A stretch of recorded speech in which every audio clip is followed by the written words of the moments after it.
అయోధ్య అనే ఒక అందమైన సంపన్నమైన రాజ్యం. ఆ రాజ్యాన్ని పాలించే మహారాజు దశరథుడు ఎంతో ధర్మపరుడు, న్యాయవంతుడు. ప్రజలను తన సొంత పిల్లలలా చూసుకునే రాజు. అయోధ్యలో ప్రజలు సంతోషంగా జీవించేవారు. ఎక్కడ చూసినా ఆనందం, శాంతి కనిపించేది. కాని ఆ మహారాజు హృదయంలో మాత్రం ఒక లోటు ఉండేది. అది ఏమిటంటే ఆయనకు సంతానం లేకపోవడం. ఎంత రాజ్యం ఉన్నా, ఎంత సంపద ఉన్నా, తన తరువాత ఈ రాజ్యాన్ని చూసుకునే వారసుడు లేడనే ఆలోచన ఆయనను రోజురోజుకూ బాధించేది. అందుకే ఒకరోజు తన గురువులైన వశిష్ఠ మహర్షిని సంప్రదించాడు.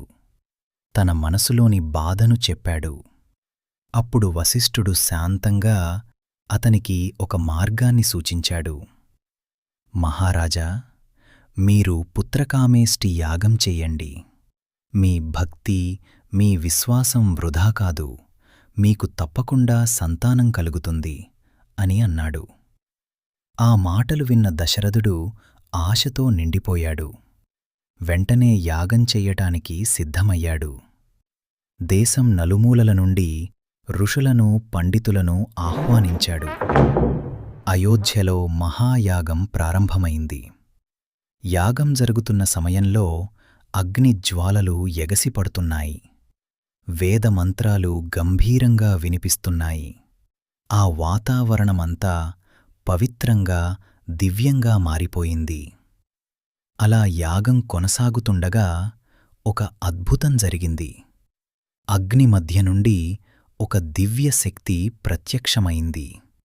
ఆమె చేతిలో ఒక పవిత్రమైన ప్రసాదముంది. ఆ దివ్యశక్తి దశరథ మహారాజుకు ఆ ప్రసాదాన్ని అందించింది. ఈ ప్రసాదాన్ని మీ భార్యలకివ్వండి. దాని ఫలితంగా మీకు మహాపుత్రులు జన్మిస్తారు అని చెప్పి ఆ దివ్యరూపం అంతర్ధానమైంది.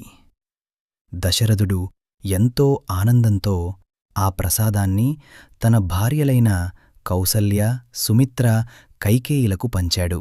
వారు భక్తితో ఆ ప్రసాదాన్ని స్వీకరించారు.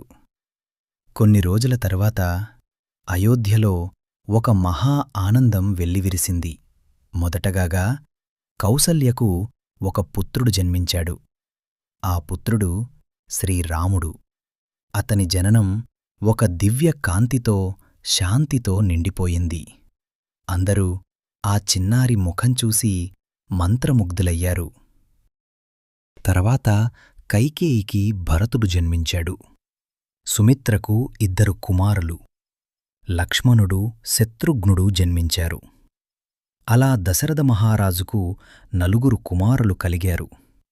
ఆయన ఆనందానికి అవధులు లేకపోయాయి. అయోధ్యలో పండుగలా వాతావరణం మారిపోయింది. ప్రజలు ఆనందంగా సంబరాలు జరుపుకున్నారు. వారిలో శ్రీరాముడు ఎంతో ప్రత్యేకుడు. చిన్న వయసునుంచే ఆయనలో శాంతం, వినయం, ధర్మం స్పష్టంగా కనిపించేవి. అతను అందరితో ప్రేమగా మాట్లాడేవాడు. ఎవర్ని చూసినా గౌరవంతో ప్రవర్తించేవాడు. లక్ష్మణుడు ఎప్పుడూ రాముడి వెంటనే ఉండేవాడు. అతనికి రాముడిపై అపారమైన ప్రేమ. అలా వారు కలిసి పెరిగారు. శ్రీరాముని జననం కేవలం ఒక రాజకుమారుడి జననం కాదు. అది ధర్మాన్ని స్థాపించడానికి, లోకానికి ఒక మార్గం చూపించడానికి వచ్చిన అవతారం. అయోధ్యలో ఆ రోజునుంచి ఒక కొత్త వెలుగు ప్రసరించింది. ప్రజల హృదయాలలో ఆనందం నిండిపోయింది. అలా ఒక మహత్తర గాథకు శ్రీకారం చుట్టబడింది. ఇదే శ్రీరామ జననం కథ.